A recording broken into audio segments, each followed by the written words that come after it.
Hello and welcome to Leaders of Tomorrow, 18 Hour special initiative that celebrates the undying entrepreneurial spirit of micro, small and medium enterprises. This is the only daily MSME platform in the country, a show where you can voice your concerns and get answers to all your queries directly from our team of experts. We understand the issues that you, the MSME entrepreneur, face, and the show aims to bring you the most relevant and the most updated information on everything related to your businesses. To answer all of your queries tonight, I have with me in the studio Faisal Farooqi. He's the CEO of Mouthshut.com. We also have T.R. Bajalia, the former DMD of SIDBI. He is also the ex-executive director and head of the SME business at IDBI Bank.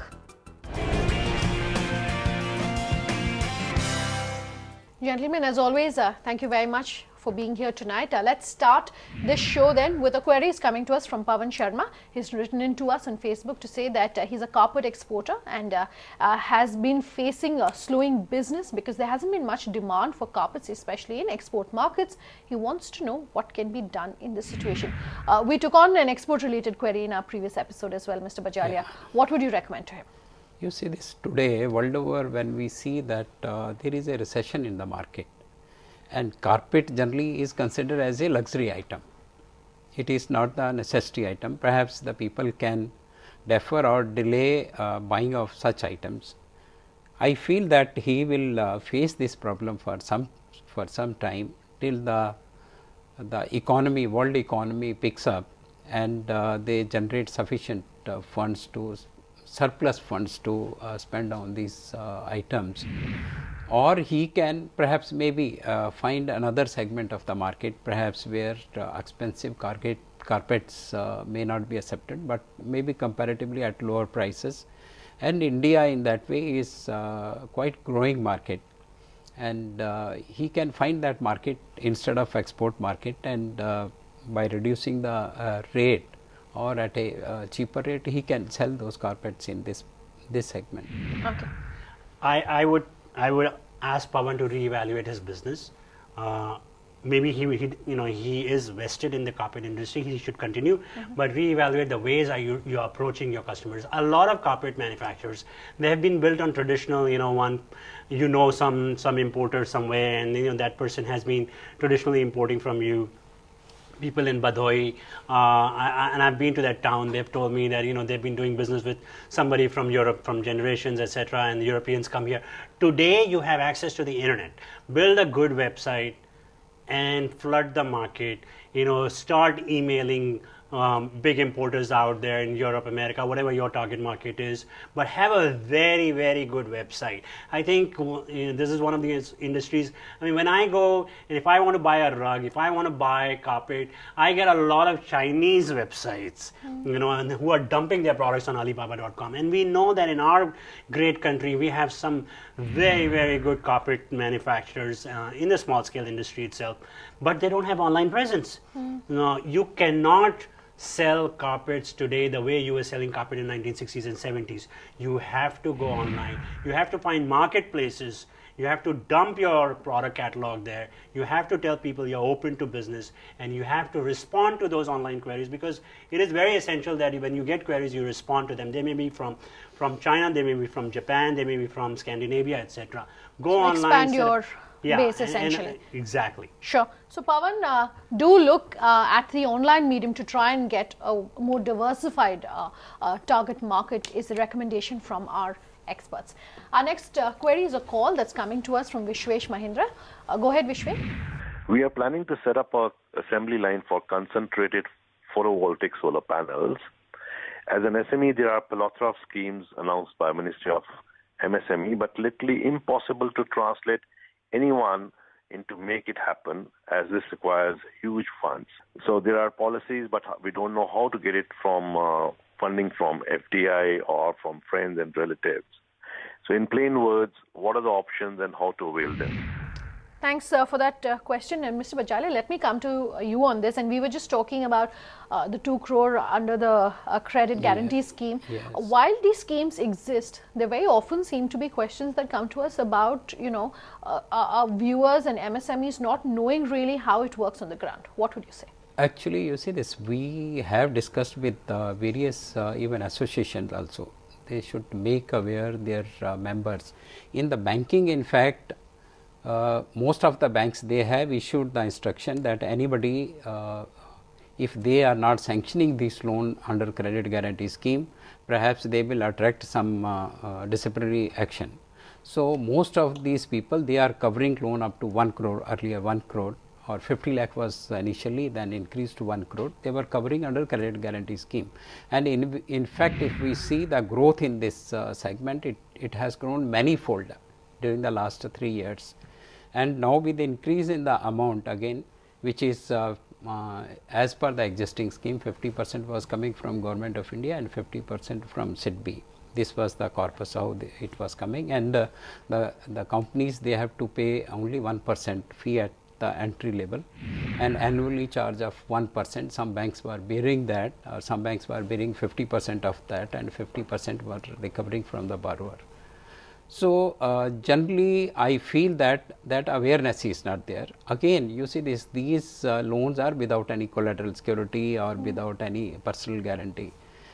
Sometime in some banks, people feel that it is an unsecured loan, and tomorrow if something goes wrong, and perhaps they may be held responsible that how you have sanctioned that. But I think this concern in the banks, it is going when the instruction, time and again instructions are coming that all the eligible cases you have to cover under credit guarantee scheme, and it gives a advantage to the banks also, because these are equated with the AAA this rating, and AAA rating for capital adequacy, you have to provide the minimum capital for AAA. Otherwise, in normal case, SME loans are maybe single B or double B that rated. Sure. So, that way they get the benefit.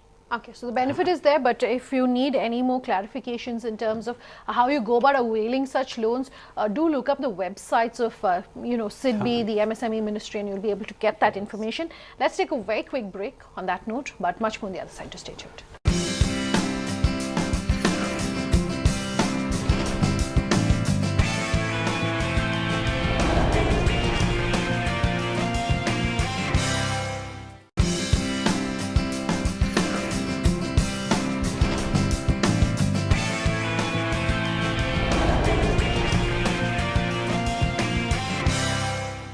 Welcome back. You're with us here on the Leaders of Tomorrow. We're continuing to take in all of your queries tonight, and this next one is a call that's coming to us from the line of Durga Rao. Go ahead, Durga. My query is, I'm an MSME, I'm an electronic company. I'm still, they're charging me 14% interest, and when they made me join MSME, they said interest rate should be about 11.5. What do I need to do to get my 11.5 interest rate for my loans? Okay, we were just talking before we hit the break about some of the very schemes that are available, particularly from the banks for MSMEs and entrepreneurs. High rate of interest is something that everyone wants to see coming down, but what would your specific recommendation be for Durga? I think 14% seems to be higher rate of interest, and I don't know the reasons why the banks have been charging at this rate. Perhaps maybe they might have identified higher risk for this case. Due to that, they are charging this rate. But if they have promised that they will reduce to 11.5%, and when we know that now MCLR of almost all the banks, they have reduced by almost 0.7 to 0.8%.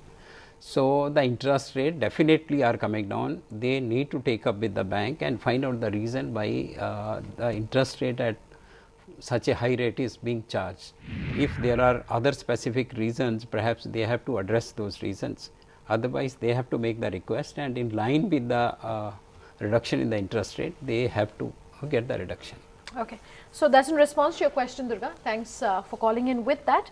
Our next question is coming to us from Rajendra Gupta. Rajendra has written in to us on Facebook to say he's an automobile startup. He wants to know what his approach should be when it comes to leadership and management, and how he can maintain efficiency of the same. So maybe I can ask you to respond to a fellow entrepreneur.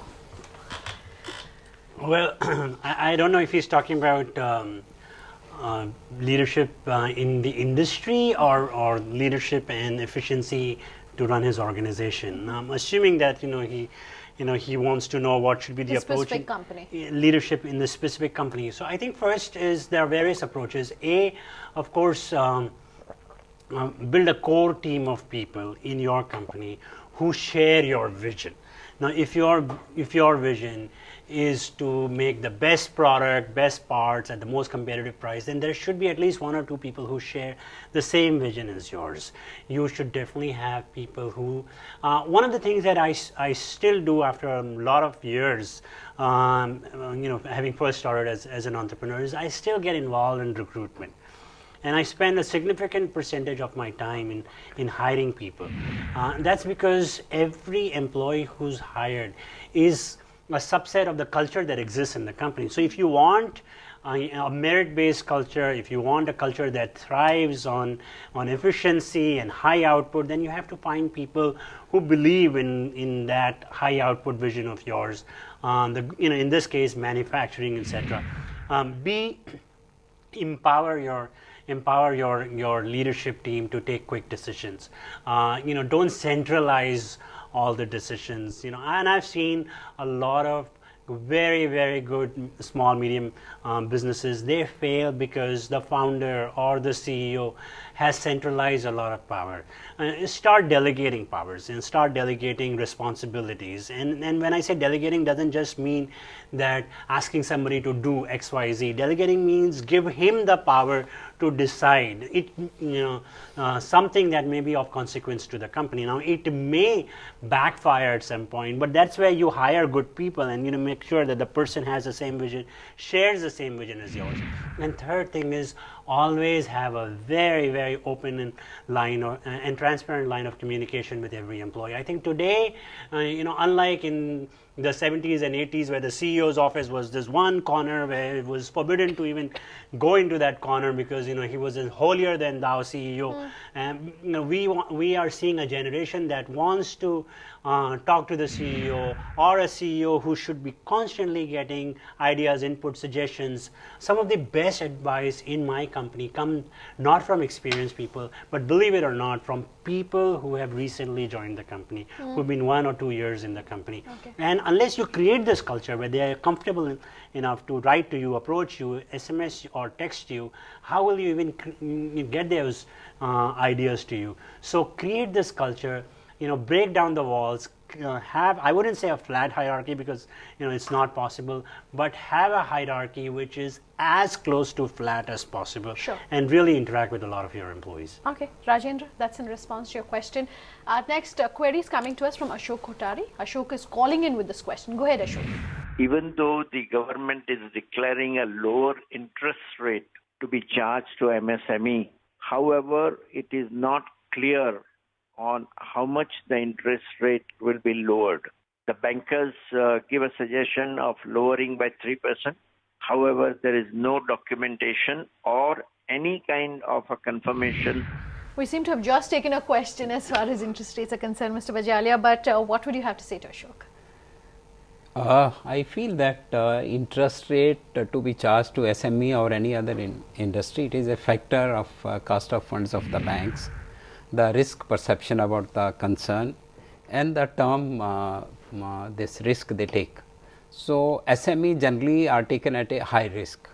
This is maybe because there are various factors, a lot of other factors are there. So as compared to the large, the interest in SME segment is slightly higher. I say slightly higher, not that much difference, but there is nothing like that it can be reduced by 3% or 2% or 1%.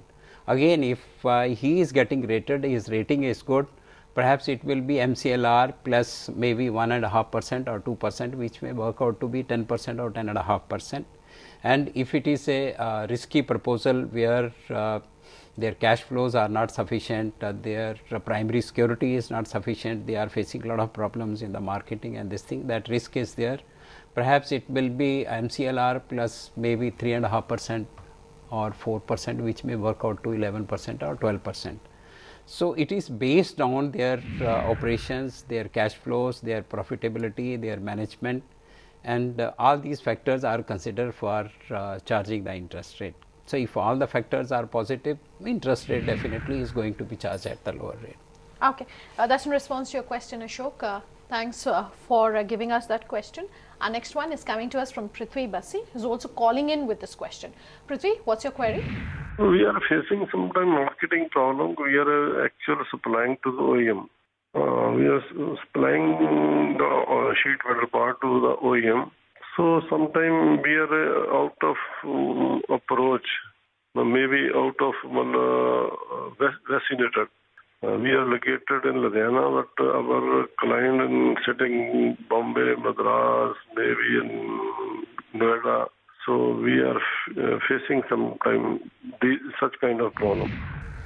We often field questions, Faisal, from people who say they're based in India and the entire clientele is overseas. Right. But in different cities within India, how do you recommend he reach? Yeah, and this particular gentleman, he is located in Ludhiana, and you know his most of his customers are probably, or the manufacturers are in Mumbai, Chennai, and Noida. You know, it's a very tricky question. I think one of the basics of entrepreneurship is to be closer to your clients.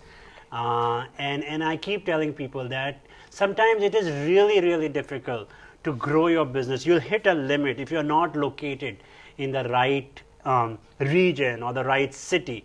But this goes against then having an online presence and using online. In this case, for example, even in online,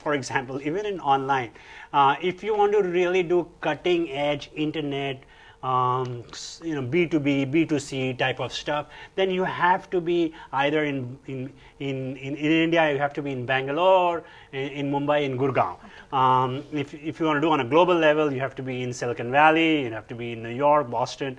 You know, you can be saying that, okay, I'll be sitting somewhere in the remote parts of Vietnam, and I'll create this Facebook competitor. It's really not possible. I mean, maybe there will be some miracle and some Facebook competitor can come from Vietnam. But if you want a Facebook competitor, or you have a vision to compete with Facebook, you have to be in the valley. You have to be in Bangalore.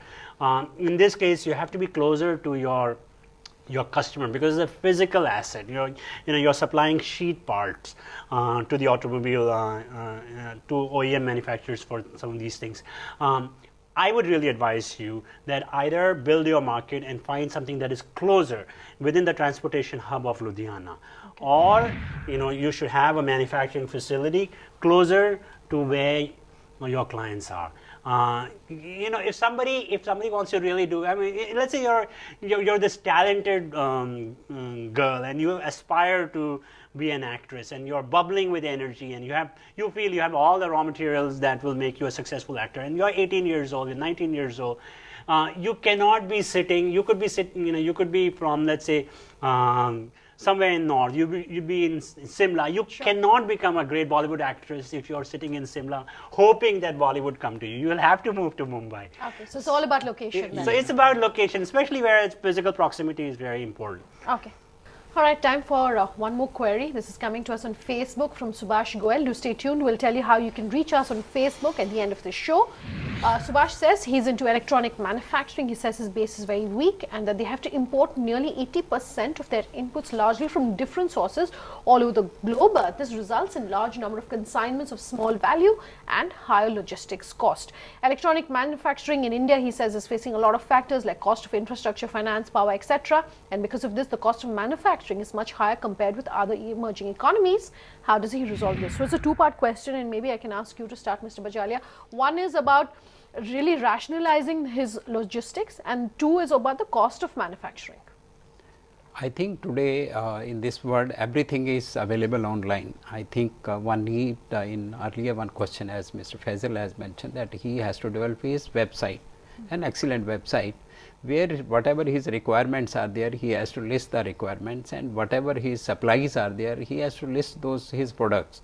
So about his supplies, I think if he provides on his website, and today world over so many suppliers are there, definitely they will get in touch with him and try to provide him where he can negotiate for a better price, or where he can negotiate for better timings, or perhaps all those from where he is importing, they might be having local offices in India again. From there they can provide him all this material. So he needs to, I think, instead of just saying that he has to buy from outside this thing, for each product now there are various suppliers, and based on the cost factor and nearness to him, he can identify those things. So he has to take the help of online facility which are available. That's my suggestion. And from a SIDBI perspective, will you be able to talk to him about the cost of manufacturing as well, whether there's any financial support maybe that he can get? You see this from any financial institution or banks, it is related with the finance. Okay, and finance again at within a range of the interest cost, which may vary from 11% to 13% or 14%, depending on his strength. If he is very weak, I think it is a risky proposal. Perhaps he may get at a higher interest rate. So again, his cost will be higher, but his manufacturing cost, his production cost is high. That's what he is feeling, that due to infrastructure, due to import, and due to the time taken in this, and electricity cost and all those is very high. So I think maybe he has to go for economies of scale, perhaps with the economies of scale where he can optimize his cost. There he can take that benefit, but again it depends on the market, whether he can cater to that much market. All right, gentlemen, thank you both very much once again for being here with us tonight. Do remember that if you have any query about any aspect of your business or you want to be featured here on the show, you can write in to us at leadersoftomorrow@timesgroup.com, or you can personally tweet at me at Sunanda_J. You can reach us on social media using the hashtag LOT, or call us on that number you see flashing on your screen. We promise to have all your questions answered. Thanks for watching. Have a good night.